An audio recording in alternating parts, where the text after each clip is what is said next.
Well, a very good afternoon to you all, ladies and gentlemen, and welcome to this closing plenary session for the Transport Forum.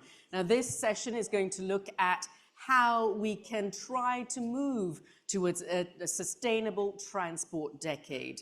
Over 1.5 billion people across the region, we know, and we've been hearing from a lot of the speakers, do not have access to quality transport. Issues that make up the UN Sustainable Development Goals, such as road safety, air pollution, climate change, all still need to be addressed. As the UN develops the Decade for Sustainable Transport beginning in 2026, how can we ensure that the fundamentals of transport as an enabler of development are achieved while leaving no one behind? Well, to answer some of these questions, please welcome Sudhir Gota. He's the co-chief leader at the Asian Transport Outlook, a collaborative transport observatory by ADB and AIIB. Sudhir is also the co-architect of the UNCTAD Sustainable Freight Strategy. Over to you, Sudhir. Thank you. Good afternoon. In 2008, the first Transport Forum, in this particular room, we had a session on transport data. We came to the conclusion that transport data was not good enough to make a lot of actions on transport and climate change. And today I am presenting the transport climate profiles. Yeah. So transport climate profiles, why are we even doing this? Okay, before that, Asian Transport Outlook. Asian Transport Outlook is the most comprehensive source of transport information on data and insights in Asia. We collect data for nearly 700 indicators for 51 economies, 460 cities. We collect a lot of policies. So basically we are tapping into a source from about 1,400 sources. So we collect most comprehensive source of transport data.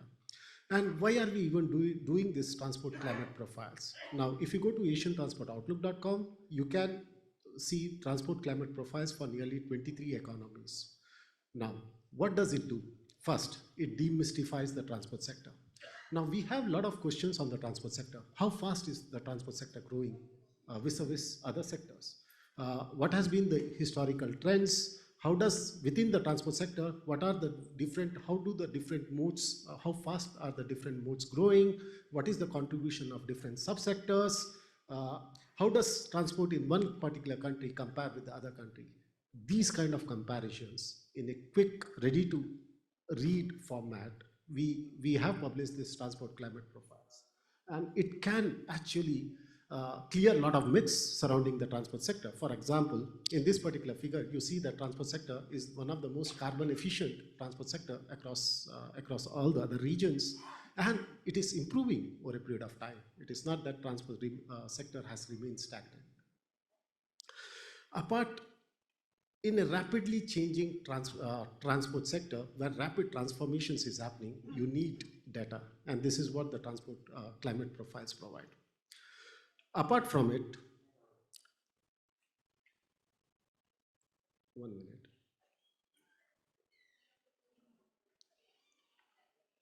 Yeah.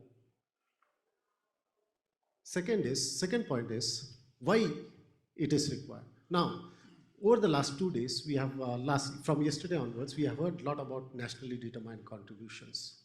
We think that nationally determined contributions can explain what is happening in the transport sector. Now, in this figure, what you see is that transport sector actually is not properly integrated in the NDCs. Of all the mitigation measures and adaptation measures in the transport sector, this is based on a survey of 25 countries, 90% are outside the NDCs. Transport sector, you cannot judge the transport sector by looking at the NDCs. You need to look at the policies.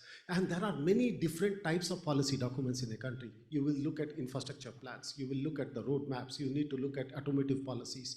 We bring all these policy documents at one place. So you can look at a lot of transport data and you can look at the policy documents at one place, and this is the transport climate profiles. It is important, and what we do is we combine this data and policies to come up with the insights. And this is why translating transport data into insights can result in improved investments and policy making. So it is about informed decision making. The next, why are we doing this? If you can't measure it, you cannot manage it. So you need to have information. What transport climate profiles provide is the policy gaps. Now, many of the policy makers, it is very difficult to understand what the policy gaps are. If you look at the transport climate profile, you will see that we have identified the trends, we have combined with the policies, and you can see trends. In this particular figure, you will see that climate resilience, for example, Asia has about 38% of the global infrastructure, transport infrastructure. But in terms of the damages, 60% of the damage is in Asian transport sector in terms of the climate and other natural hazards. Within the transport sector, railways is only about 2% of the infrastructure. But in terms of the damage, 25% of the total damage is on the railways. And this trend will vary country by country. In certain countries, certain modes become very sensitive, and you will not be able to know which mode is most sensitive. Transport climate profiles puts a spotlight on these kind of issues so that you can act. And you can also, since we have the policies also together with them, you can get a very consistent storylines. And transport climate profiles also helps you in identifying opportunities. In this particular figure, on the left-hand side, you could see that, for example, electric vehicles now. If you look at the imports in electric vehicles, since 2017, when it was only 2%, now it has become 10%. 10% of all vehicle imported in Asia is either electric vehicles or hybrid now. In terms of, this is the economic value, 10% of the total vehicle import what we are seeing in Asia is electric vehicles. In many countries, this is fast. These trends are fast changing. So you need to identify these trends and you need to have policies to support these kind of trends. In terms of the targets, we see a rapid upscaling of targets since 2015 onwards. And you can see that transport has, after the Paris agreements have come in, the amount of climate related targets are increasing. Now, it is very difficult to find out where these targets exist. You need to look at the policy documents. We have the largest repository of transport policy documents in our website, 1,100, more than 1,100 policy documents. Based on that analysis, you will see that electrification targets are increasing rapidly. Now, currently, 16% of the total targets is the electrification targets. If you combine this, looking at the investments now, looking at ADB's portfolio, over the last years, you can see that there is a rapid upscaling in projects which have some kind of electric mobility components. This could be electrification railway projects, this could be metro projects with electrification. And what we see now is that ADB over the last 15 years has spent about $9.5 billion on electrification projects. So what I'm trying to indicate is that transport data, transport policies, investments, if you combine it, you get a very comprehensive understanding of where the transport sector is vis-a-vis other sectors, vis-a-vis other regions. And this is what the transport climate profiles tries to do. These documents are available free of charge. You can easily download it, and many a times you will have a lot of questions. ATO is an initiative which has been funded by ADB since 2019. We were launched by ADB in 2020. Asia Infrastructure Investment Bank has now supporting this particular initiative. You can ask these questions and you will get a reply within few days. So any kind of information what you need on the transport sector, if it exists, we will try to find it and we try to provide it. These kind of profiles are about 15 to 20 pages. They provide a quick snapshot of the countries with identifying the data, combining it with the policies and the targets, and talking about the investments. So this is how the data looks like. Ultimately, why are we even doing this? You need transport data. In 2008, we realized that transport data was not good enough, but now we realize that transport data exists, you can use it to make better policies, investments. So this is very critical for us. And this is not the only story what you see. There are many other stories which are important for the transport sector. We will discuss this in the next, after the closing ceremony, after the tea break, we will have the ATO session where we will reveal the 8 top storylines on transport in Asia, and we will try to see how transport data can be converted into insights, policies, and investments. Thank you. Thank you. Thank you, Sudhir, and truly impressive that the ADB has over 1,000 policy documents on its database. Now, next up, we have Jeff Taylor. He's the Deputy Director General for Procurement for Portfolio and Financial Management Department from the ADB. He also serves as the ADB's Chief Procurement Officer, and he's up next. Welcome. Thank you. Good to see you, Jeff. Thank you.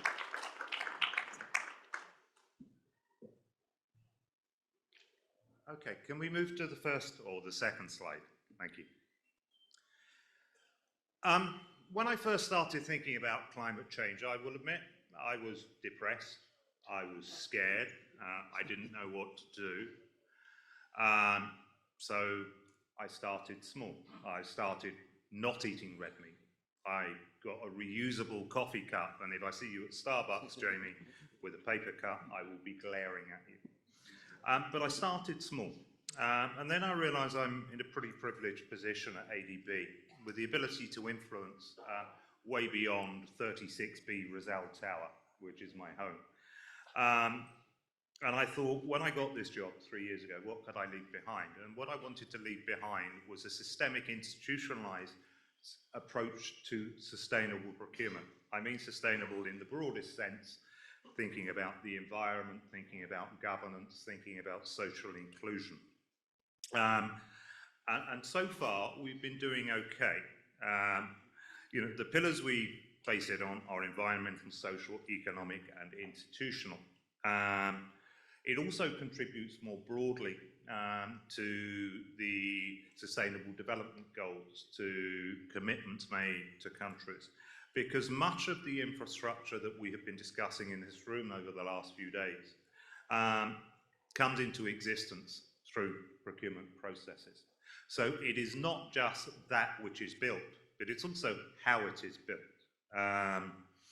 ADB has resources, we lend towards it. ADB has technical expertise, technical assistance funds. We can help advise in the areas that procurement is done, specifications, the art of the possible, to quote von Bismarck, in terms of what we can do through procurement.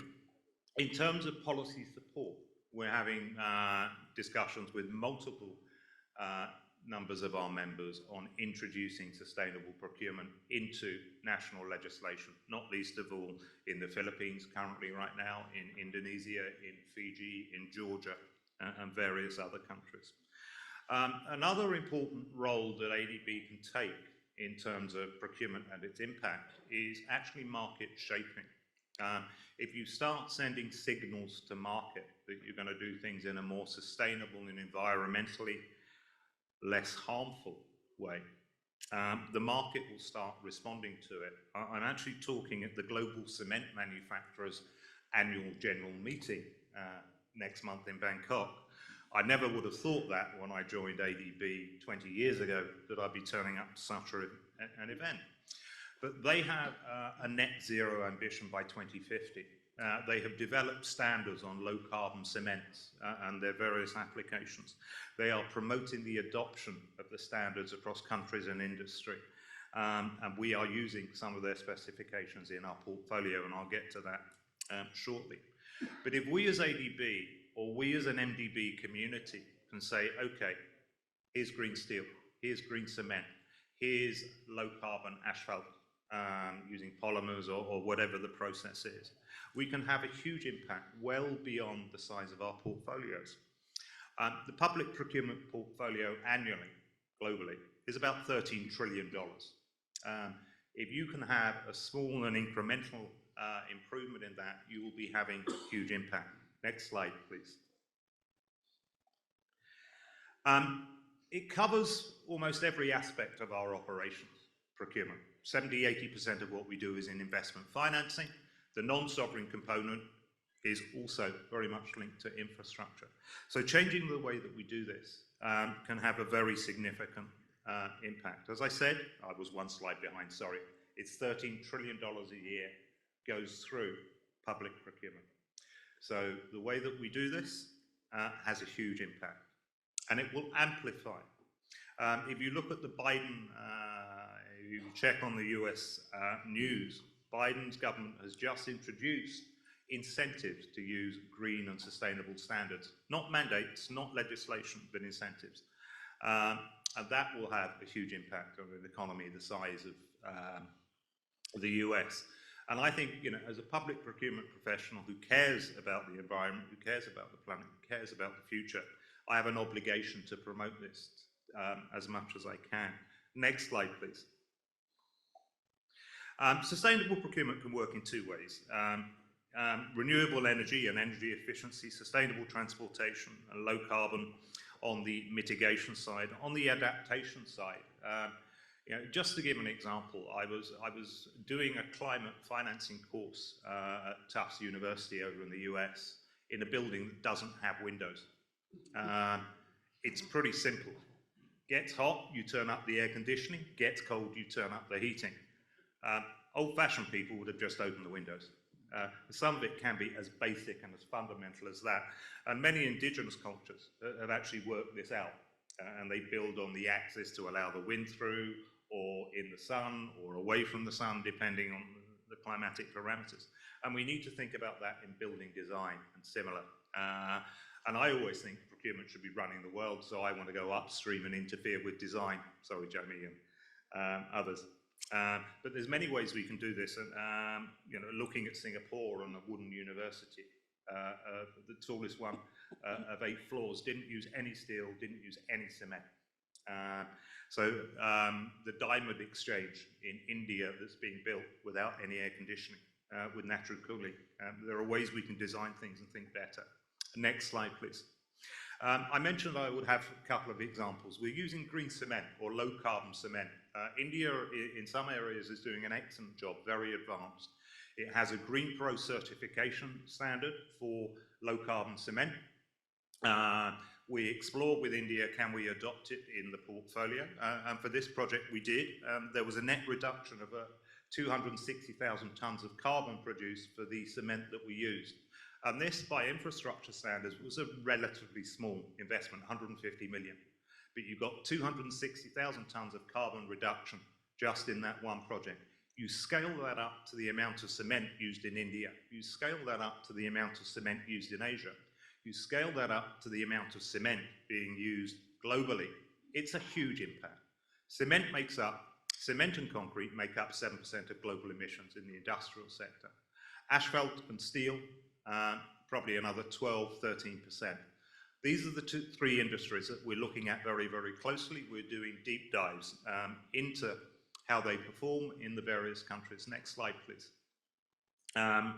Here's another one. And this goes broader, just to highlight that it's not only about cement and steel, it's also about people. So in Mongolia, we are targeting the training of local labor that the contractor will leave behind, who will be upskilled, who will be employed, who will be able to sustain that asset for longer. And this is something we're looking at particularly in our less developed member countries and around the Pacific, to make the investments more socially and economically sustainable, that when we go in and finance the construction of something, when the contractor pulls out, there is something sustainable left behind. Next slide, please. So what have we as ADB done so far? We issued our first sustainable procurement guidance note in December 2021. We've since updated that in 2023. We've updated all of our standard bidding documents, and we'll be doing that again to highlight climate-related evaluation criteria. We supported gender-responsive procurement, and we want to build that into our investment projects. ADB led on the NDB joint statement on sustainable procurement, and we're going to the next phase of that. We have launched a number of pilot projects. The one I just mentioned, there's a second one coming through in India. There's a third one coming through with green steel in Thailand that reduces the carbon impact. We have undertaken initial diagnostic studies of sustainable procurement in 41 of our developing member countries. 10 of those reports have been agreed with the countries. They agree with our findings and conclusions.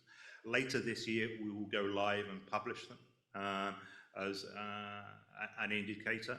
We are working with the other MDBs to take that Asia population and make it global. Inter-American Development Bank have agreed that it would add its countries, so you would have a resource and a comparison for sustainable public procurement across, hopefully, the world. Thank you. Next slide, please. And our focus moving forward, I want to know how we can measure by project carbon emissions and how we can evaluate choices in terms of the specifications and improvement to those. I want to understand better where heavy industry is and what the potential is for carbon savings in the way that we approach procurement from those heavy industries. I want us to enhance the social aspects of what we do in sustainable procurement to include gender, to include disadvantaged groups and so forth. Monitoring and impact evaluation. We have to agree common terms of measurement, otherwise you'll have a perverse reward structure. I'm quite happy to do it because it's the right thing to do, but I would be even happier if it was acknowledged by the development community as a good thing.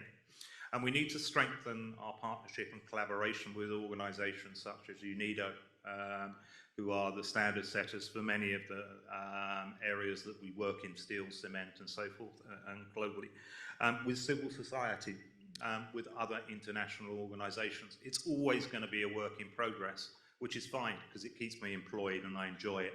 I don't want it to be a journey with end. Somebody else can continue it for me later. So I will conclude there with my thanks. I think I'm close or up to my 6 minutes. So thank you very much for your time. Thank you so much for that, Jeff, and really extraordinary to hear how the ADB is really pushing and encouraging very sustainable procurement in that $13 trillion market. That's enormous, isn't it? Now, next up, to give us an update on safeguards, please welcome Bruce Dunn, the Director of the Policy and Technical Services team in ADB's Office of Safeguards, where he leads staff dedicated to ensuring the implementation of environmental and social safeguard policies. Bruce, over to you. Thank you. Okay, so thank you very much, everyone. Great to be here. Transport is one of the most important sectors, and of course, whenever we are working in the transport sector, one of the challenging issues that we need to address is protecting people and the environment. And of course, Jeff has already set the stage for this. He's spoken a lot about sustainability and procurement. What I'm going to share with you now is a bit in terms of ADB's environment and social safeguards policy. Now, many of you that have worked with us would know that we have at the moment what's called the Safeguard Policy Statement from 2009. It's been in place now for well over a decade. We're in the process of updating that, and I want to just share with you a little bit of the details in terms of some of the things that we're trying to do. Firstly, we had an independent evaluation that was undertaken of our safeguard policy. That was back in 2020. And essentially what they recommended was that although ADB safeguards were generally satisfactory, there were a number of gaps. After that decade of having a single policy, many of the other multilateral development banks, including the World Bank, the IFC, and essentially the majority of others, had all updated their policies. And there was a number of gaps that were identified in our policy framework. Plus, while they felt that projects were generally well prepared, implementation was more challenging. And I think, any of you that are coming from the transport sector that have done this in practice, safeguards is hard, right? Getting it right. So we embarked on this policy update, and you can see here on the slide some of the objectives that we set. Probably the most important one is the one at the bottom of the screen, really around protecting people and the environment. That's why we do that. But there was a number of other objectives. We wanted to modernise the policy, but at the same time, we looked at things like harmonisation. If ADB, the World Bank or others come with different policies, it's going to be harder for you. We often co-finance together, particularly large infrastructure projects. Think $1 billion metro. We're going to have to bring in crowd in different financing for that. So harmonisation was important. Also, we do different financing modalities and we need to adapt for that. And we also need to make it efficient. And that's something we've been hearing a lot. I've just spent the last 6 months travelling around the region, meeting many of the governments that you're coming from in the region. And they'll all say, this is really important stuff, but we've got to be able to do it in an efficient way. So we're trying to find the right balance. Now, we put out a draft policy back in September last year, and we've been getting feedback on it. And I'll just very quickly introduce you to a couple of features in it. And I'm just going to start with what we're proposing in terms of the new environmental and social standards. Now, some of you that are familiar with, say, the World Bank would know some of these. But what we're trying to do is to balance environment and social protection. And you'll see that we're putting these 10 standards forward. And I'm not going to go through a lot of the details in here, but I want to just highlight a few things that are new or strengthened in this existing policy framework. A lot of the core features, like looking at pollution prevention, health and safety, managing land acquisition, that's all there, pretty much consistent with what we had before. A few clarifications we've made, but there are a few new features here. One is that we're strengthening the integration between environmental and social issues, and I think that's been a key feature. Of course, when we have environmental impacts, maybe impacts on natural resources, that's going to impact on people's livelihoods. It's also going to impact on climate change. So we've got a more integrated approach. The second feature that we're changing is, excuse me, we're adding a standard on labour and working conditions. And this is about making sure that, we have safe, healthy working conditions. And, this comes from, just to give you a little anecdote, about 1.5 million workers die on job sites in Asia every year. And if you look at that in terms of, the impact on your job site, if you have to stop work, or the impact on the economy, some studies have showed that leads to about a 5% loss of productivity for the whole economy. So, so this is a really important one. We're also adding a standard on climate change, and particularly bringing in the issues of climate resilience. And this will be really important for you in the transport sector. We want to make sure we've got resilient infrastructure. And then lastly, we're adding a standard on stakeholder engagement. We've had this always, but this is really kind of strengthening that approach. What we've found is often when we have delays in project implementation, it's because we've had some challenges with engaging with stakeholders. And if the community's not on board, your project's not going to move forward. So we've got a strengthened framework here. At the same time, though, I mentioned efficiency. And there's a few things that we're trying to do to get this done right. One is we're taking a more integrated, risk-based approach and a more adaptive management approach. And put simply, we want to focus all of our resources around those projects that have got significant risks, high risks, substantial risks. But if a project is fairly simple, maybe if a project just needs a standard construction management plan that Jeff can put into the procurement, great. Let's just make that simple. So risk-based adaptive management. Second, we know many of you have been updating and strengthening your own legal frameworks, and we believe where those are strong, where they're materially consistent and can deliver the same outcomes, let's use those, because that's been a significant source of delay. Of course, if there's gaps, if there's areas we can support with further capacity, we're there to help you on those as well. And then lastly, I mentioned co-financing before. When we work with other financial institutions, we should be able to come and work with you with one policy, not 5 co-financiers all coming with their own policy. So we're essentially bringing in what we're calling a common approach, one project, one policy. So that's a few of the streamlining measures. And then lastly, what I'll mention is, we know some of this stuff is hard, and bringing in a new policy. So along with this, we're also developing a significant capacity building program. We want to work with you on strengthening policies, on having better guidance and toolkits, and also working with you down in the field to help these projects be implemented better. So that's what we're doing now. We're expecting this to go to our board in September this year, and we'll be continuing consultations in the lead up to that. So thanks very much. Thank you, Bruce.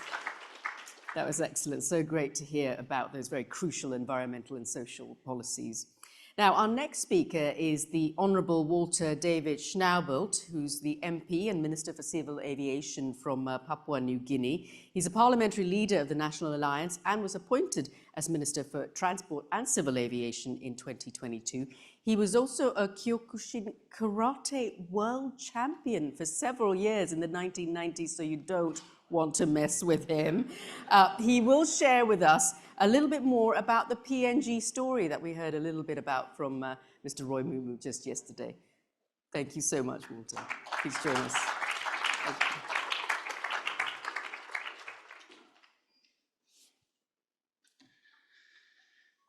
Thank you for that good introduction. Sometimes we think that we're going to leave those behind and we take up a new challenge up ahead in the future. But thank you. Today I'm going to try and share with you the PNG context on what we've done so far and what are the challenges that are before us.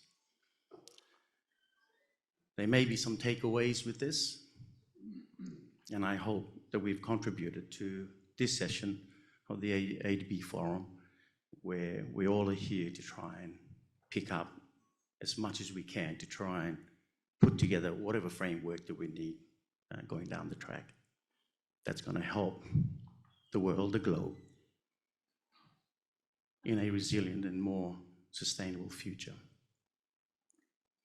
Distinguished representatives of APAC members economy, distinguished representatives and delegates from the public and private organization, representatives and delegates from the international institutions, development partners, Asian Development Bank, distinguished experts, ladies and gentlemen. Papua New Guinea gim tribe la tokapinuni golo yuplol kita. A very good afternoon to you from Papua New Guinea. The land of 1,000 tribes, 850 languages, a territory of 462,840 square kilometers. We have rare earth, silver, gold, copper, oil, gas, timber, and the world harvests 16% of tuna in our territory. We have about a 12 million population, and we share 860 kilometers west of our border with Indonesia. And we're only 3 kilometers away from the Australian border, south.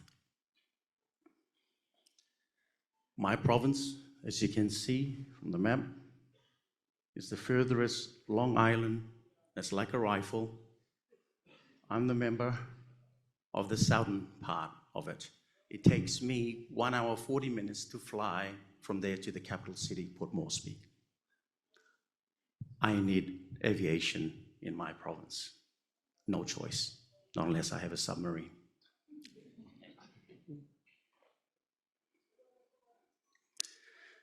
I would like to extend my gratitude to the Asian Development Bank for the invitation for me to speak today at this important Asia and the Pacific Transport Forum 2024. I sincerely appreciate the sponsors and would like to thank Syed Sandan Sia, the PNG ADB Country Director, and the Manila ADB team for organizing my trip at short notice. This forum brings to the fore the need to develop climate change resilient transport systems in the Asia-Pacific region.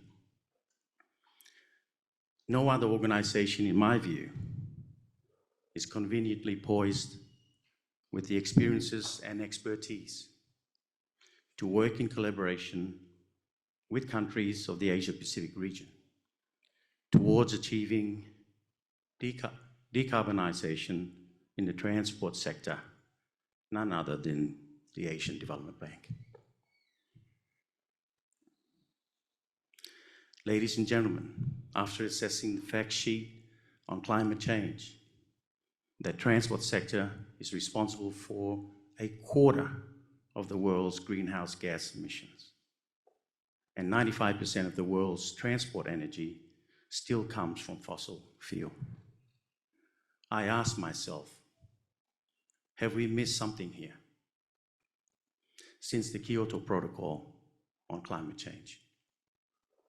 Whilst the United Nations Framework Convention on Climate Change targets industrialized countries and economies in transition to limit and reduce greenhouse gas emissions, a large number of countries, including developing economies in the Asia and the Pacific region, are not parties to the Annex B of the Convention, therefore have no set binding targets. The transport sector accounts for 57% of global oil demand and 28% of the total energy consumption, with developing countries, particularly in the Asia, being one of the largest emitters of CO2. We have a big appetite for non-renewable energy because it is so easy to harvest, refine, and use. However, we can either continue blaming others and do nothing, or make a change and do the right thing and reduce our own emission in our respective countries. That's where it starts. A large number of the countries, including my country, Papua New Guinea, ambitiously declared becoming carbon neutral by 2050. However, United Nations is of the view that more must be achieved and at a greater speed if we are to be on track to meet the targets set in the Paris Agreement. As we all strive towards decarbonization in its overarching meaning of reducing all human-made carbon emissions into the atmosphere, let us focus on decarbonization in the transport sector as a matter of priority. Let us transition from reliance on fossil fuel like coal, oil, and gas to use renewable energy sources like solar, wind, hydro, and geothermal power. Let us build our domestic supporting infrastructure from renewable energies to source, from renewable energy source to power modern transport systems, electric vehicles, ships, in our quest for carbon reduction. We must commit to the use of clean and energy-efficient technologies, such as the electric mobility, identify and develop smart transport systems to decarbonize regional transport networks, and encourage sustainable transport alternatives. We understand ADB is pursuing partnership with governments to design and build quality climate change resilient transport infrastructure to tackle the effects of global warming. These designs are essential for planning and development stages, and governments must be proactive in this space to incorporate decarbonization strategies in their national policies. Papua New Guinea's efforts to enhance carbon reduction in the transport sector are evident through various programs and activities currently being undertaken by the Department of Transport. in partnership with our Climate Change Development Authority. This includes, 1, our National Port Development Program, use solar energy for port operations and lighting systems. 2, formulation of a national railroad policy for the introduction of railway system in the country. Papua New Guinea has no railway yet. And progress the first pilot project concentrating on freighting goods from ports where space is becoming rare out a few kilometers away where there's ample space. 3, development of PNG electric vehicle policy under e-mobility framework, which is expected to be completed and launched by third quarter of this year, 2024. Already, a number of electric and hybrid electric vehicles are on trial in the country. The biggest challenge for us in this space is that most of our infrastructure hasn't reached all our rural population. 85% of our population lives in rural areas in Papua New Guinea. Most of the transport means right now to get in and out of villages are 4x4 vehicles. Not unless we got some ideas on how we can turn those 4x4 into electric vehicles. We're all ears. Number 4, progressing the development of aviation and maritime policies to include the IMO and ICAO requirements for carbon reduction. This is strengthened by PNG's government's commitment to procure fuel-efficient aircrafts. A total of 11 brand new aircrafts, Airbus 220, with 20% CO2 reduction have been ordered by our national carrier, Air New Guinea, for delivering time commencing August 2025. So we're doing our bit as much as we can within the limitation we're exposed to. The effects of climate change have already impacted negatively on our economy, particularly increasing costs of infrastructure, maintenance, and reconstruction, as we strive towards providing quality roads and bridges to improve efficiency and accessibility for our people. We also battle additional maintenance costs incurred by floods and landslips as a result of unpredictable and changing weather patterns. We in the Pacific carry most of the impact of the CO2. Our challenges now going forward, as we set our foresight towards decarbonization in the transport sector, transitioning to renewable energy also comes with enormous challenges.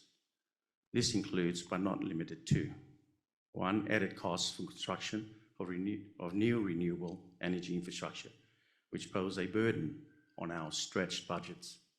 2, Papua New Guinea lack the know-how and technical advance to pursue development of green energy. 3, access to international financial institutions to provide grants or concessional loans with favorable financial conditions. Some profit-oriented institutions see investments in decarbonization as an unattractive for return on investment.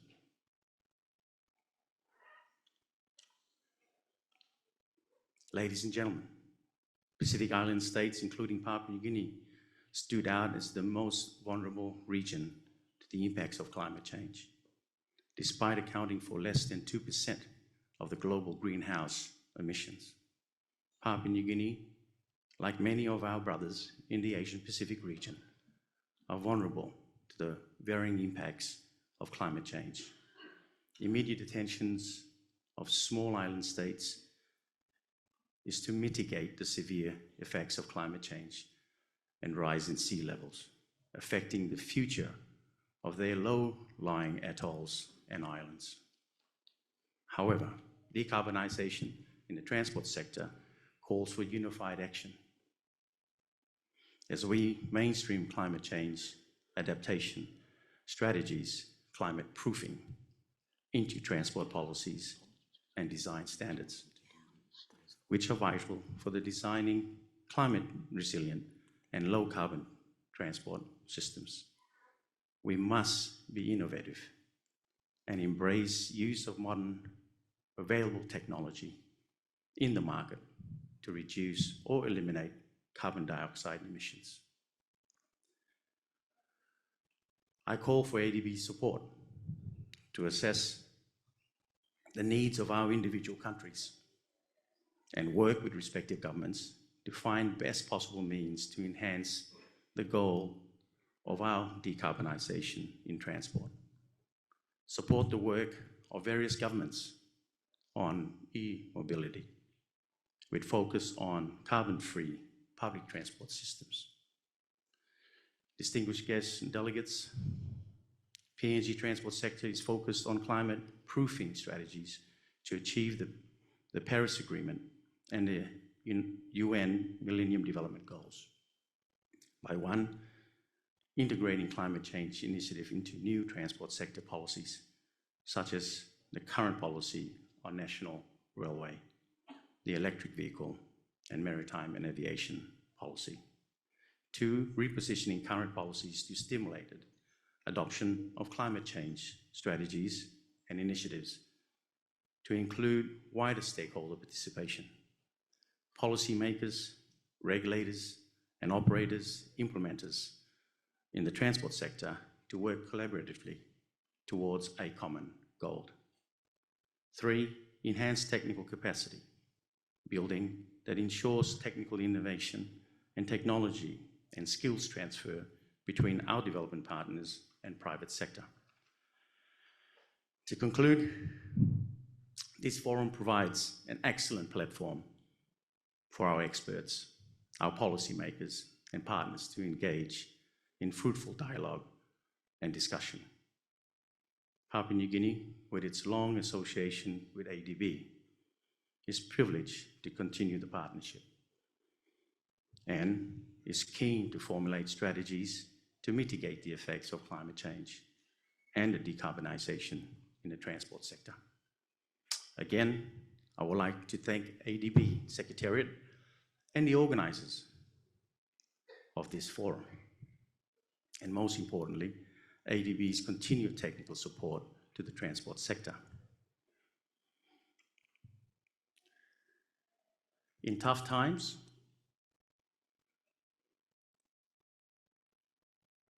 you find your true friends. ADB, thank you for being that friend. Thank you, Minister. And can I encourage you to come and have a seat with us, because you will be joining us for the panel session that we are going to get started very shortly. Thank you for that. It was a wonderful speech. Please have a seat. You can take the second seat just next to on that stage. Thank you. Wonderful. Well, let's get started with our panel session now, and I'd love to invite our esteemed panelists onto the stage. Of course, you just heard from the Minister from Papua New Guinea, and what an extraordinary speech that was, but we're also being joined by Xiao Hong Yang, who's the Deputy Director General for ADB's Central and West Asia Department, and she's got experience in development work spanning over 3 decades at the ADB, the World Bank. And at the ADB, she led numerous operations across the East and Central and West regions, including Pakistan Country Director, Central and West Asia Department Director of Transport, and the Communications Division. So please, Ms. Hong, come on up on the stage. A big round of applause.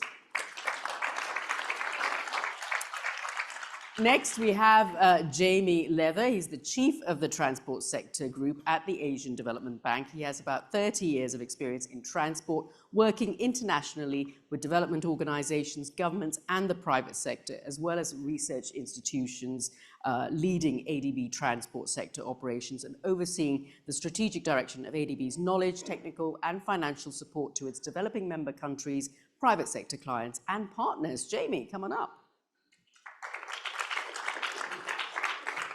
And next we have Navin Twarakavi. He's the Senior Sector Planning Specialist in the Sectors Group at the ADB, and he brings 20 years of experience with him, specializing in new ways and solutions, including design thinking and foresight. He holds 14 patents across multiple sectors. Thank you all and welcome. So great to see you all here. Now, I think we've got about half an hour, I think, for our session, which will begin now. And Minister, honestly, that was such an extraordinary speech and really gave us an overview of the PNG story that we were so interested to hear. You told us about the issues that PNG is facing in terms of challenges, but how do you see transport, technical and financial assistance developing in your country? Yeah, look, in Papua New Guinea, we definitely need a lot of technical support and training to enhance our ability to follow the rest of the initiative that we're trying to take down the climate change road. And from there, then we can find out what our best position will be in terms of what sort of financial support that we can have to create that avenue. So that's pretty much it. Fantastic. Well, we'll hear a little bit more about how the experts can come together and try to resolve some of those challenges you mentioned. Ms. Yang, how do you view the outreach and engagement with developing member countries to meet the emerging challenges that we've just heard of transport under the new ADB operating model? Thank you. That's a great question. I'm so delighted to see the House really full today. I hope you can hear me okay. First of all, I think to build a transformative decarbonization of transport system, it requires very strong capacity of the team working together, transport sector team, both in HQ and resumption. And our DMC will require industrial experts, global talents, and also our long-term engagement in both HQ and RMs to engage clients, to have strong commitment working together. Because it's not easy, it is extremely difficult to develop transport system, not just transport projects, in our region. And we need that talent, first of all. Second, we need integrated approaches. It's just no longer building standalone projects. We need to build integrated systems to work together. We need to work on policies, regulations, which are really need to be integral part to build a transport system to be able to respond to the client needs. Much more upstream work are needed. We also need to engage partners in this field. And good, thanks to the transport community, we have a very good track record in the transport sector. Thank you. That's so great to hear. Yes, absolutely. Collaboration is key with all the partners, isn't it? Now, Jamie, we've heard so much about the challenges, but from your perspective, what does the ADB see as some of the major transport sector challenges in this region? Thank you. I'm always the optimist, so the challenge should be an opportunity. So let me look at the opportunities on that. I think fundamentally, transport has a pivotal role as being an enabler of development, and we can't forget that. And that requires access. And we heard right from the beginning yesterday morning how important access is at the personal level. But also if we're looking at logistics chains and the global level, that accessibility is very important. There is a huge infrastructure gap. So considerable investment is still required in all modes of transport. But we also must understand that a lot of investment has been made. So we need increasing more skills and operation and maintenance budgets to ensure that those assets that have been built are not lost and they are upgraded in terms of climate resilience. So a lot of investment in new infrastructure, a lot of increased capacity and enhancement in upkeep of existing transport assets to ensure that that access is available. And obviously there's been a lot of talk on climate change, both on the mitigation and the adaptation side, or the climate resilience of the transport infrastructure. And that's clearly another dimension, but it's not just purely the climate change lens. We must consider the co-benefits of this. In urban areas, decarbonisation of transport also dramatically improves the air quality. So if we look at the investments we need to meet the infrastructure gap, we look at increasing revenue streams, to look at the operation and maintenance efficiencies, logistics change efficiencies, but ensuring we address climate change, ensure we address some of the other negative externalities such as air quality and road safety. That's a long list of things we need to do, so we also need a considerable amount of investment in those to achieve that. But I think, as Yao Hong mentioned, building that capacity, longer term engagement beyond, including and beyond project to a much broader programmatic support to build that capacity within the governments, look at revenue streams that are going to exist over a number of years to ensure that new infrastructure can be built, existing infrastructure improved, and those operational efficiencies achieved. Thank you. Excellent. Great to hear. I mean, obviously, as you say, challenges enable opportunities, and what a huge opportunity for that investment for everyone seated here, I'm sure. And Navin, extending on that, obviously, this chance for a lot of enormous investment in the sector, how do you see innovation potentially, and the investment in innovation, evolving to ensure value and additional support for clients of the ADB? Thank you for that question. I think before I do that, answer that question, yesterday we ran like a blitz of futures thinking interviews. We interviewed 75 of you, and those were amazing conversations. So can we give a round of applause to everybody who contributed that, please? Thank you. Now, in many ways, I will use that collective wisdom to answer your question, right? So few ideas on what transport means to the audience. Someone said that transport is a very effective sector in healing the planet and the people simultaneously. Someone else said that transport sector can have a prominent role in ensuring climate action, equity for households in access to services and life needs of life, and then safety, and ultimately modernize and be up to the standards and the evolving demands. Now, with this as the goals of transport, we can look at innovation in many ways, right? We can think of innovation as new technologies and ideas to achieve the desired goals. Now, if we take that approach, scaling of new ideas is very critical. And how do we achieve that scale? We have to achieve through managing the risk associated with bringing new ideas. So this is where public and the private sector linkage is very interesting. Yesterday evening in one of the seminars, we had a similar discussion in the emerging nodes. If you think of innovation as, so one of the artifacts of the technology revolution the last 10 years has been this idea that there is a refocus on design, right? So design is not what it is, but design is how you do it. So in many ways, it connects back to implementation. So there has to be some information on how you effectively can implement, right, in the design process itself.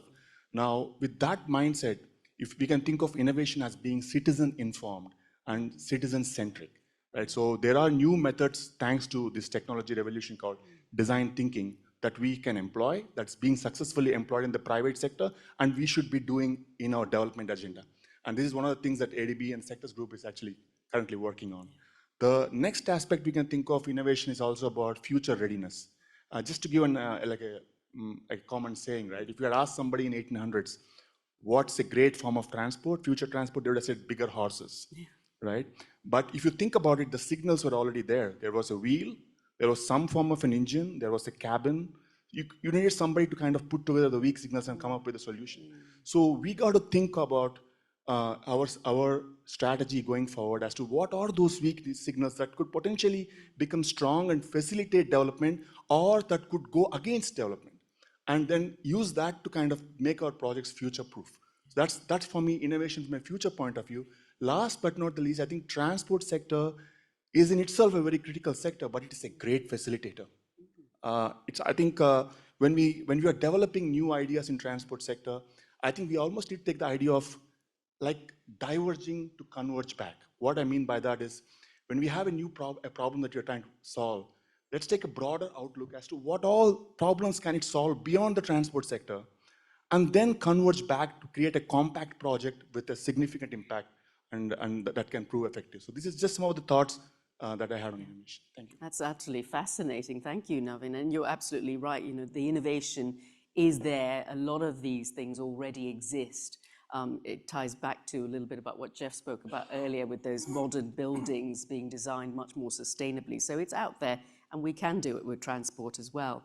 Now, Minister, you talked a little bit about how aviation was absolutely crucial for your province. You need to get planes there. That's the only way you can really get about to the rest of your country, unless you have a submarine, you mentioned.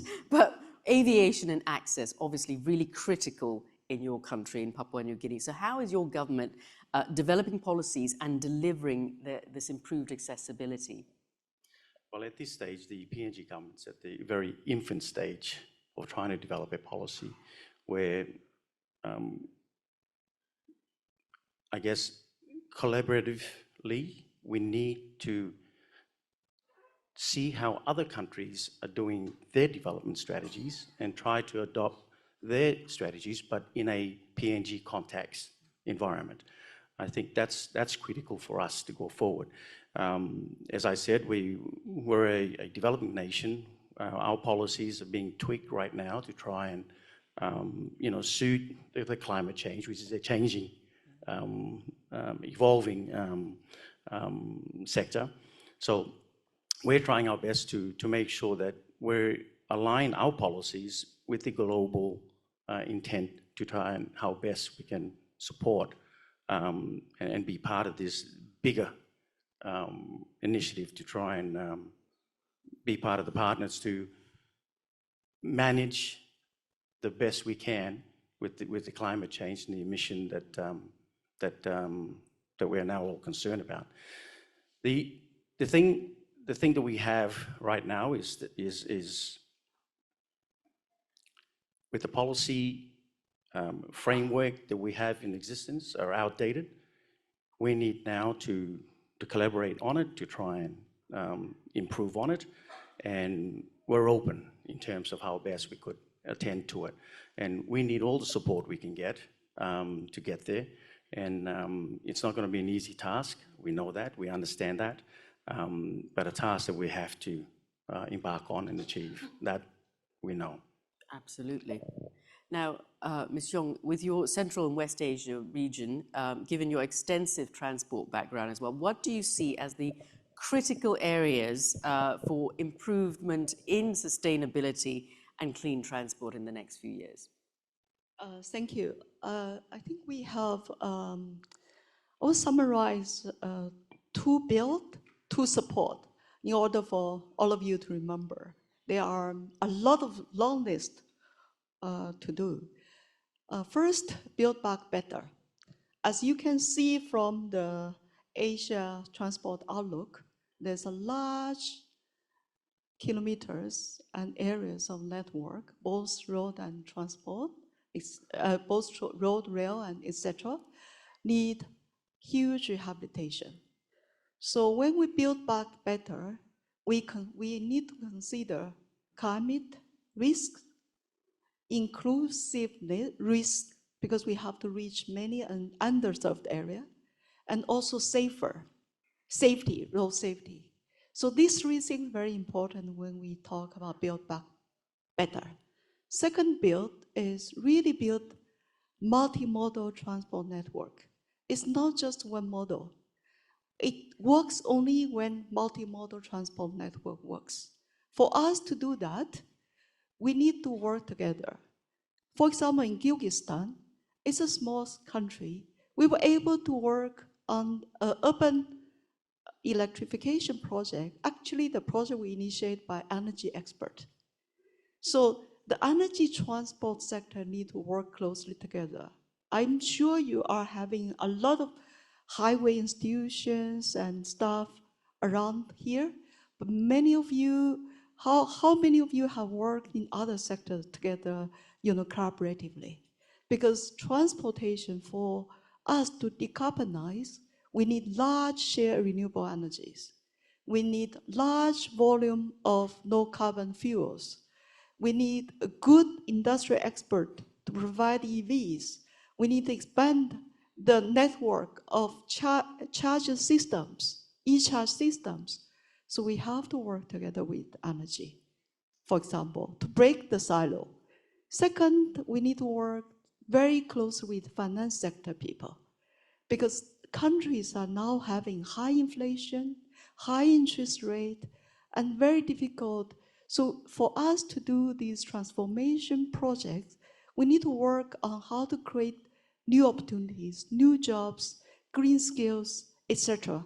So every design of the new project, let's talk with the policymakers to think about ways to generate their commitment interest.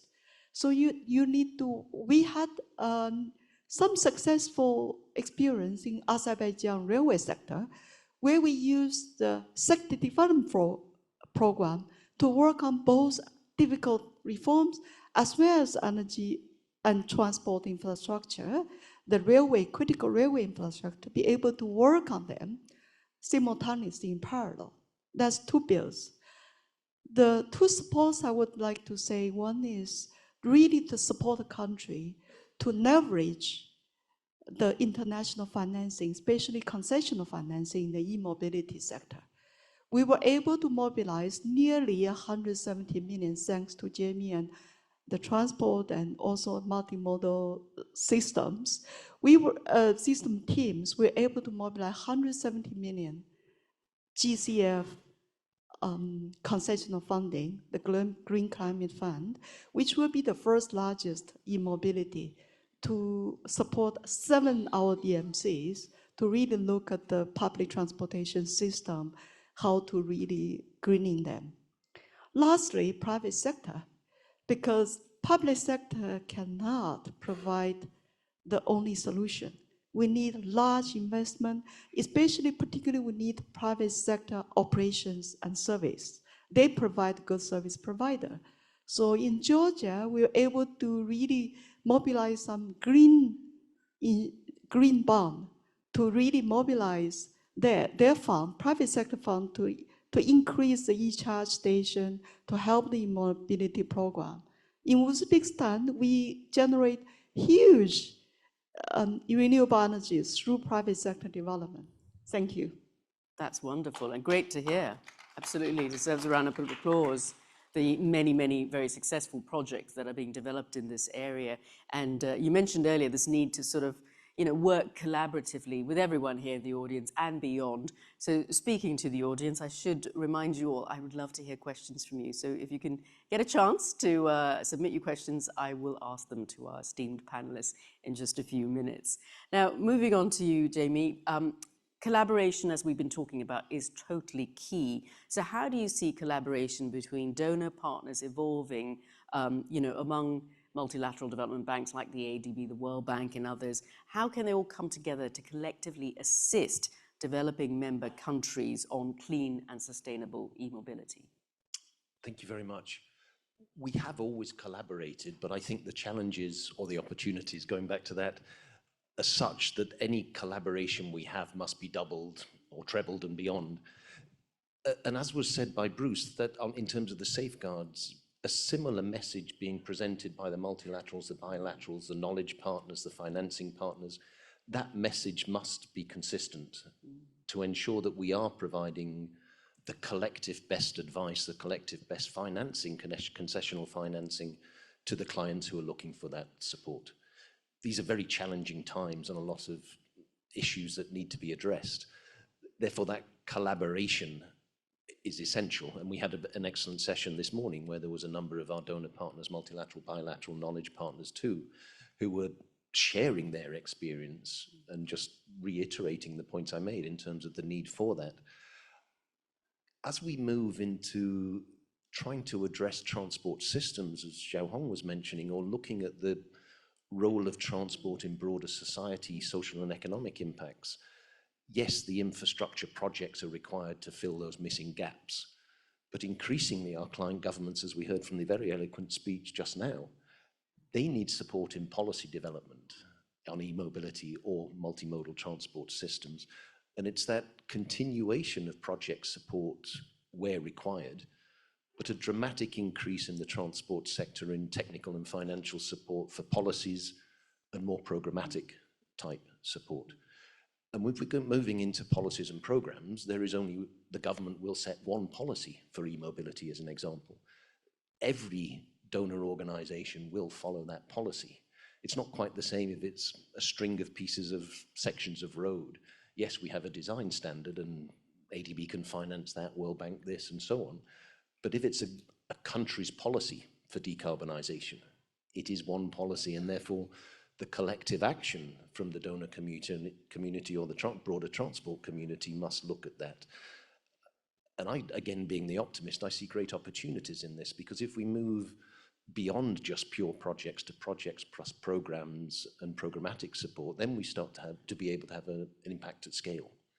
And that's what is required if we want to try and address the dreadful fatalities across our road network, or if we want to try and improve urban air quality, and particularly within mitigation and reduction of transport greenhouse gas emissions.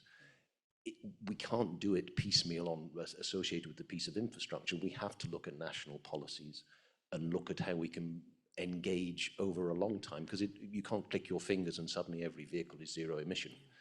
And phasing out of in-use vehicles. And across many of our countries, some of those vehicles are 30, 40 years old.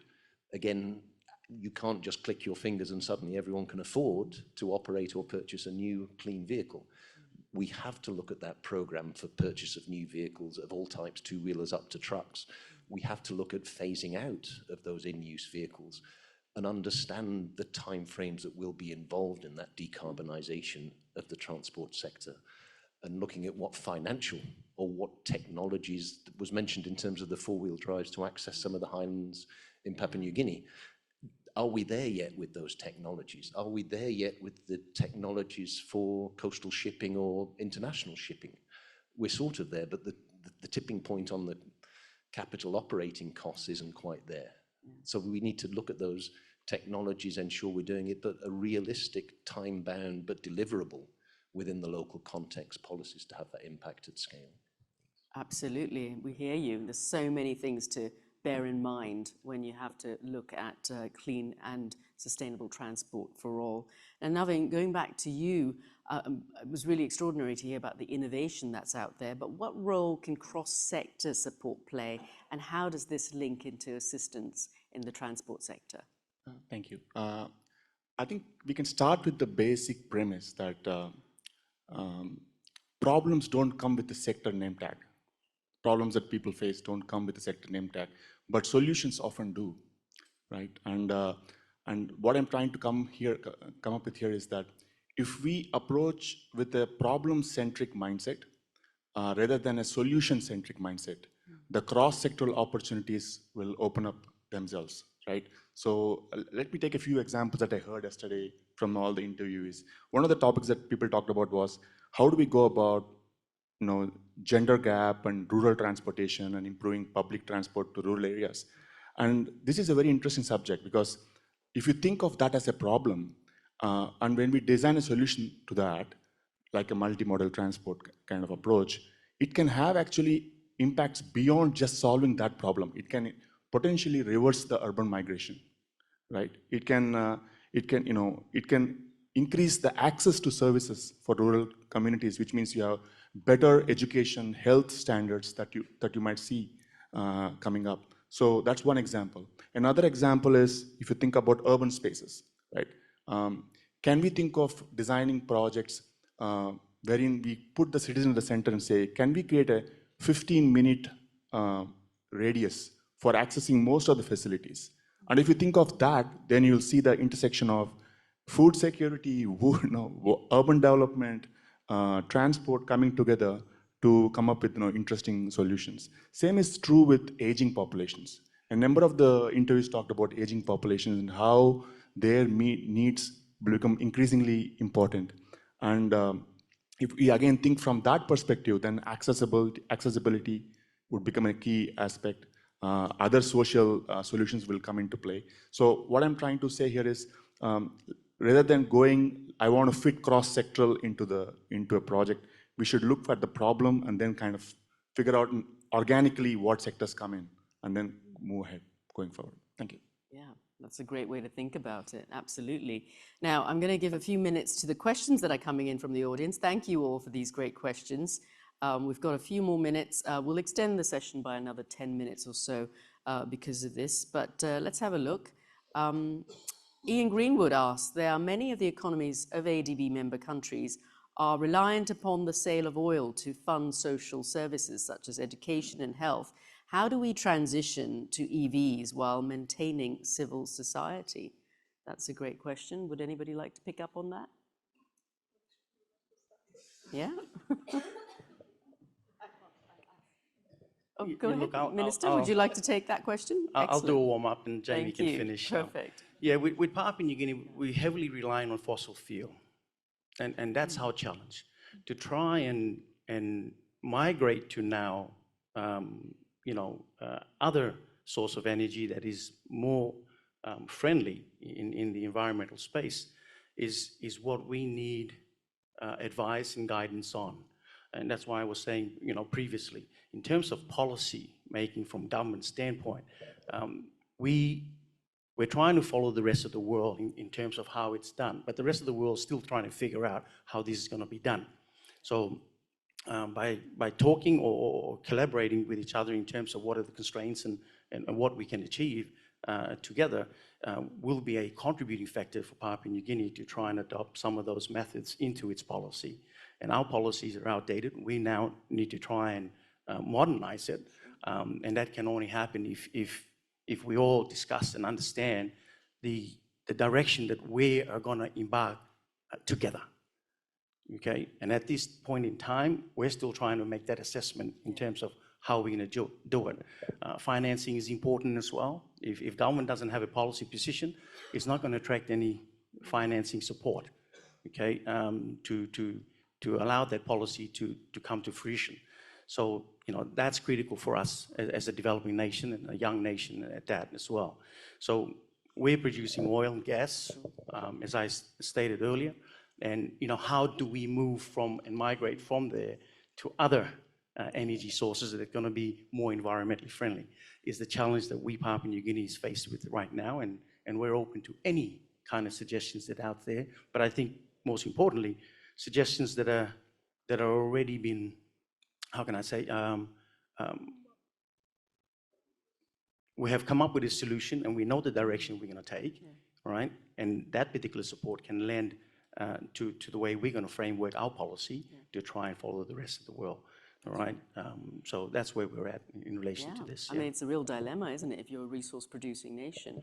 It is, and do we forego our oil and gas to take on, full energy or going to the lesser CO2 emission? That's going to be a difficult challenge for us, and we need some guidance in this space to know how best we can change our policy to attract financing and support to try and get us to the next stages. Wonderful. And so, Jamie, do you have an answer for the Minister? Well, one of the great opportunities we have working at ADB is that we've got so many different, a diverse range of countries. Sure. And that makes it challenging, but it's also fantastic. You go to so much different situations, and in many of our countries, they are oil producing.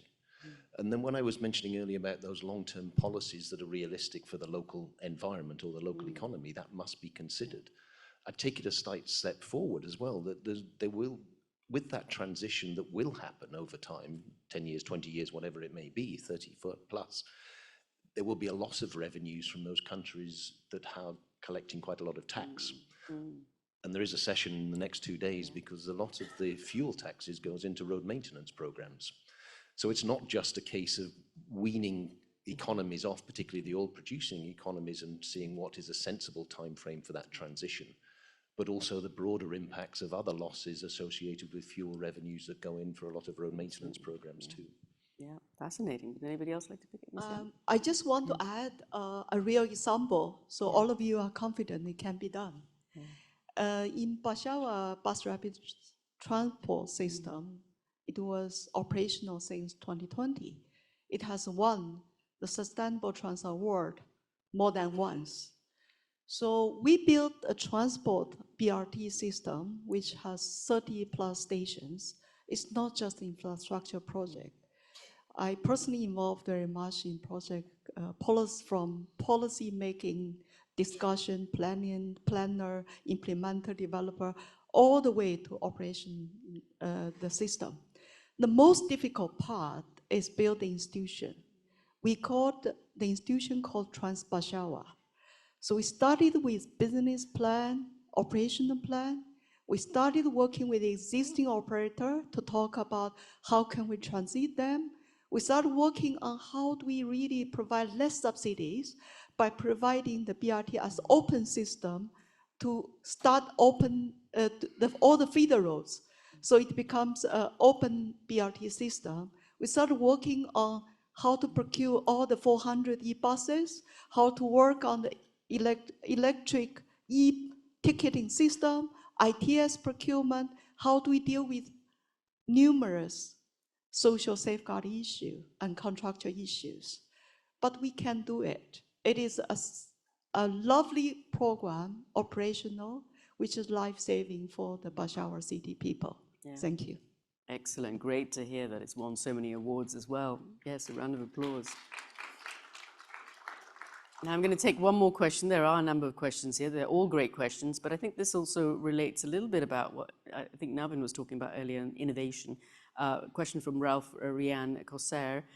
Given more sustainable transport technologies, example, EVs are rapidly evolving, how can the ADB mitigate the risk of financing projects with components that could be outdated before the intended project life cycle? Fascinating question. Either one of you want to take this? We're doing an awful lot of work on decarbonisation pathways, and this, similar to retirement of in-use vehicles, what is the technology and what is the life cycle or second life of batteries? And how, take public transport, we finance a number of electric buses, but to put a little bit of de-risk in that electric bus purchase, is the vehicle and the battery, over how many years are you expected to operate that as a viable asset? Diesel buses would normally last 20, 30 years. The battery may only last 10. So in some of our projects, we're saying, well, yes, the vehicle itself, the chassis and the body will last 20, 30 plus years, but we would factor into those components replacement of those batteries over a 10-year period so the efficiency and any new technologies can be done. In the smaller scale, 2-3-wheelers, a lot of battery swapping. So you can, Gogoro we're working with in other countries as well, how to, on the batteries, can those batteries be taken out? So it mitigates a lot of the risk of that because you may own the vehicle, but you're leasing the power supply. And there are a whole range of innovative ways that we can look at that component. Within this building, we are starting to implement a number of charging infrastructure. So we can all purchase e-vehicles and so we can walk the talk, as Jeff was saying earlier on. But we were looking at fast charging or slower charging, and that question was raised just last week. How do we make sure that we're not obsolete by the time we've put this in? So we're taking a very measured approach. What is sensible now? What is the sort of goal, the current standard? But when do we have to replace these to ensure that if suddenly fast charging comes in, we'll make provisions for that, but we won't lock ourselves into the sort of those stranded assets type of that. Absolutely. How do you future-proof, essentially, is what you're looking at. Now, we're running out of time, so even though there are some amazing questions there, I'm going to have to go to my final question to all of you, which is just a very quick yes or no, once again. You know, the session is called about trying to achieve a sustainable transport decade. So what are your hopes in achieving that? Will we achieve it? What, you know, just a quick yes or no answer. Minister, yes or no? Look, Papua New Guinea is optimistic. We believe we can achieve that, but we're at the lowest stage of the spectrum. In other words, there's other developing countries that are leading that we can emulate as we go through. And and all that's very important for us. So yes, we can do it, but we have to do it holistically and together. A qualified yes, Ms. Young? Correct. For sure, yes, certainly. Excellent. We, as transport team, deliver 5 to 6 billion climate finance even in last year. the highest sector forever. So it has been highest sector for a long, long time. Thanks for all of the transport sector, both in HQ, RM, and all the actually clients. Because of you, we were able to do more decarbonization project, and clean, sustainable transport is a way to go. Thank you. Thank you. Jamie? I think definitely yes. 10 years from now, the transport sector will be far more sustainable than it is today, technological advances. With the UN Decade for Sustainable Transport, we must challenge ourselves and ensure that we're putting measurable targets slightly beyond where we believe we'll be 10 years from now. So we're putting that impetus to accelerate the sustainability within that 10 years and beyond. Fantastic. Navin? It's a definite yes, because you can just look at the market forces at play. Absolutely. And there is already a lot of vibrancy there. And you just have to take the example of internet or any other technology of the past and put 10 years forward and see what happened to that. And you can do the same here. So Amazing. definitely yes. Technology is key. Fantastic. Well, a big round of applause to our amazing panelists. We've run out of time. We're going to take a quick picture. Do we want to stand for our photograph? Let's do that.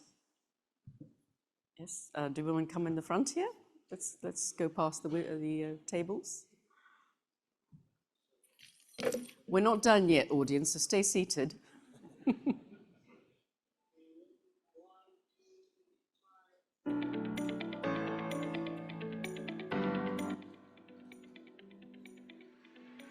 Excellent, thank you. A big round of applause to our panelists. Everyone but Jamie to stay up on stage. The rest, you can take your seats in the audience. And thank you once again. That was a wonderful session. I really enjoyed it. Excellent, thank you. Thank you. And now I will hand over to Jamie Leather, who is none other than the guru of the Transport Forum, with his incredible team who have put this all together. Jamie, you're going to give us some closing remarks. Over to you.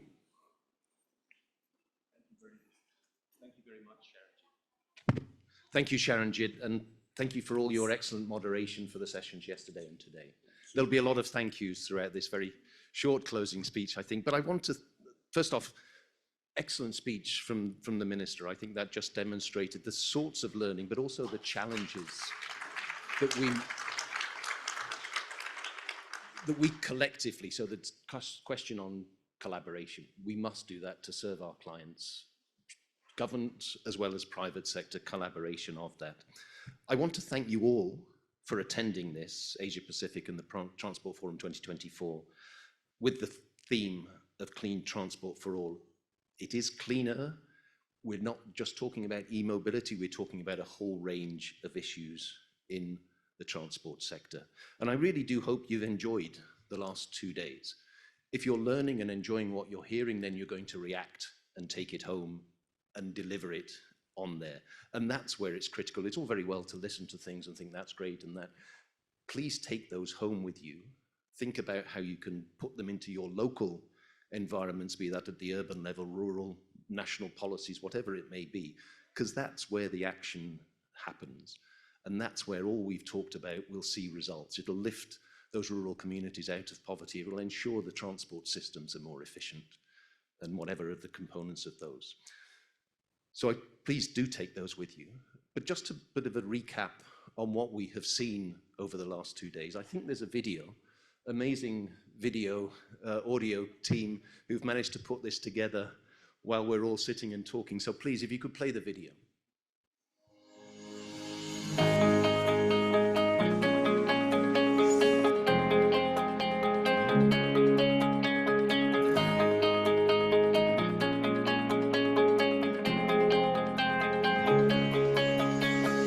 Welcome to the Asia and the Pacific Transport Forum.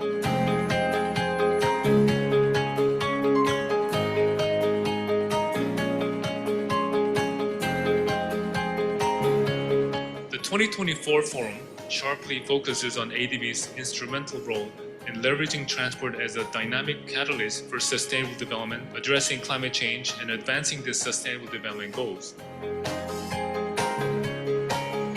We have with us today Filipino-American rapper, breakdancer, record producer, philanthropist, Apple the App.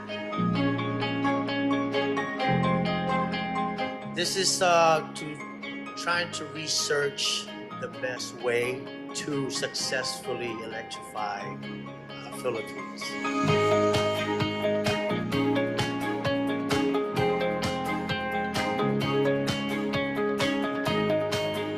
That we've learned so much or made so many mistakes here in Manila when it comes to our transportation system, how it's grown over time.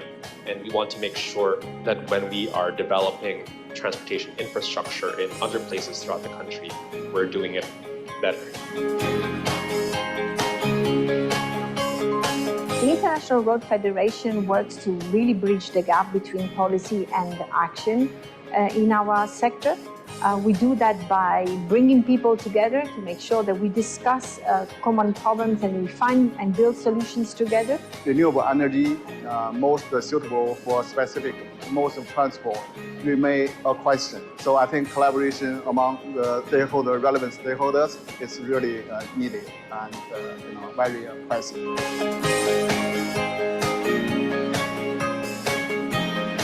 In 2023, ADB was able to commit its highest ever level of climate finance, so at 9.8 billion, which significantly scaled up from the year before at 6.7 billion. And this included 1 billion for non-sovereign, as well as a lot of, for example, in the transport sector, it was 2.5 billion.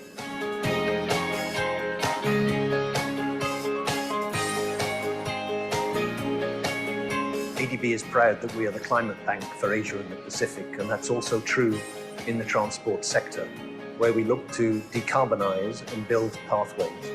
Within low, middle-income countries, we're looking to raise awareness on the options available and support investments and technical assistance for that decarbonization.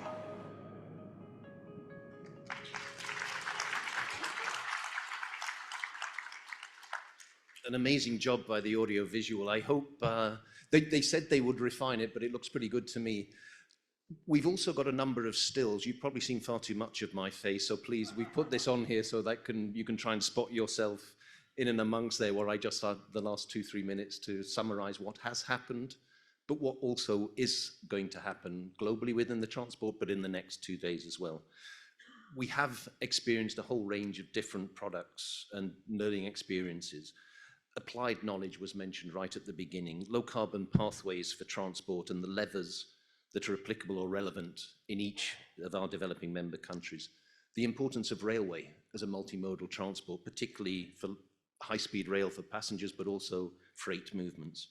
Climate resilient transport on the adaptation side, and the need to combine asset management with maintenance, climate resilience, and hopefully road safety as well to enhance the road transport network.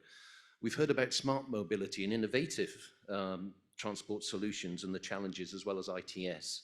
We was a special session on maritime, both domestic, coastal shipping, as well as the international maritime, and donor collaboration was held this morning as well. We've heard many times that ADB sees itself as a climate bank for the region with this $100 billion cumulative climate finance out to 2030. And as you just heard in the video, we're a long way there.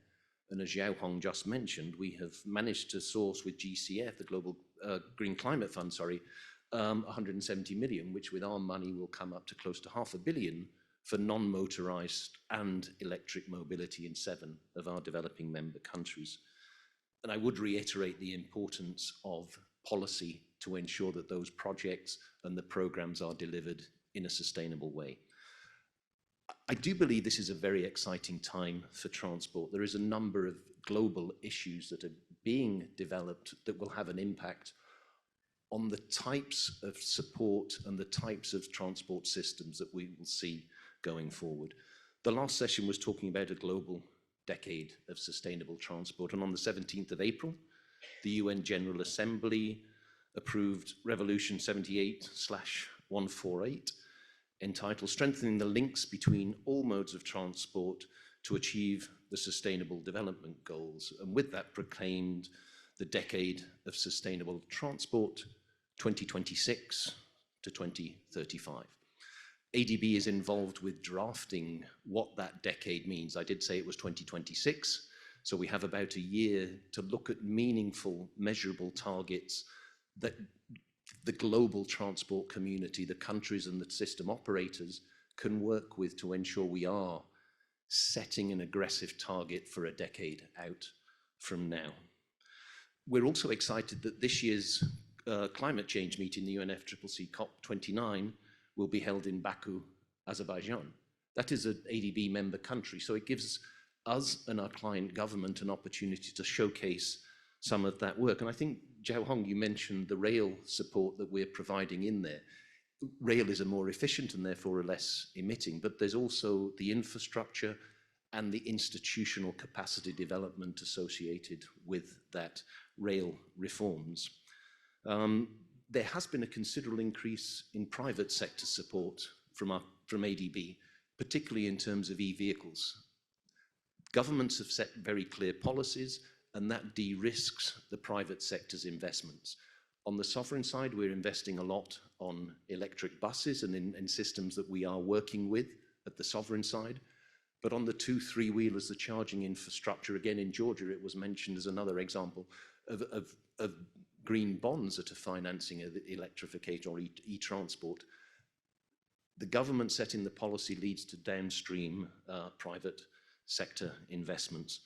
And on that knowledge leading to investments, working very closely with UNEP and GEF funding support for the e-mobility support and investment platform. And we hold webinars every 2 weeks to raise that awareness, which can lead to requests for assistance in downstream support. So while we're closing the forum, I want to remind you all that that does not end the week, and we have another 2 days of perhaps more detailed learning experiences. I hope what you've listened to for the last day and a half beyond has whet your appetite for some of the more deep dive activities that will be undertaken in the coming rest of today and the next 2 days. The program's in front of you, but just a few highlights. Active mobility, road user charges, ADB Career Climate Technology Hub, urban rail systems, a green roll toolkit that was launched yesterday. There'll be a lot more detail on what are those 150 measures and how are they relevant in your respective countries. Looking at safe and sustainable urban roads with IRAP, financing road transport. So there's a number of issues we're looking at. After the coffee break, Sudhir whet your appetite at the beginning of this session on the Asian Transport Outlook database, policies and how that can be used. So the first deep dive session following the coffee break will be held in here on the open source Asian Transport Outlook database. So we hope to see you back for some more of those learning opportunities. So finally, let me thank all those people who have worked incredibly hard, tirelessly almost. This all seems incredibly well organized, and that's because it is, it's seamless. That allows us to focus on the learning experience, but that's only because of the huge amount of effort way months and months ago in terms of ensuring that everything is in place. You've seen the incredible audio visuals, the microphones we're having, but the turnaround to get a video showing and the stills. I hope these are available on the site after the event so you can pull out photographs of yourselves, but I'm sure they will be if we can look at it that way. All the ushers, the people in black who've been helping you out and answering all your questions, thank you very much for helping us with this. The catering, one problem or complaint most people say when they come to ADB, they may have put too much weight on over the 2-3 days, but if you don't get enough lunch, there's always something in the morning and something in the afternoon and hopefully in the evening too. So I do apologize if your clothes aren't fitting or fitting a little bit snugger than they are, but thank you to the catering team as well.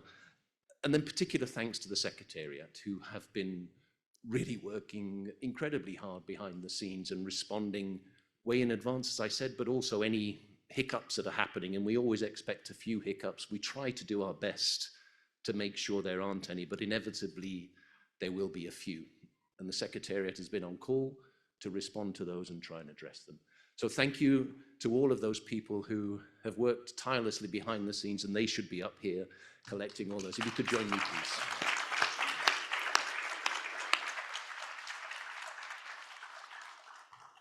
So as I said, exciting times ahead. I hope you've learned a lot. I hope you, the rest of today and the next 2 days, you learn even more. So before I wish you a happy journey home on Friday evening, please continue with your learning experience, and thank you all very much for attending this year's Transport Forum. Thank you.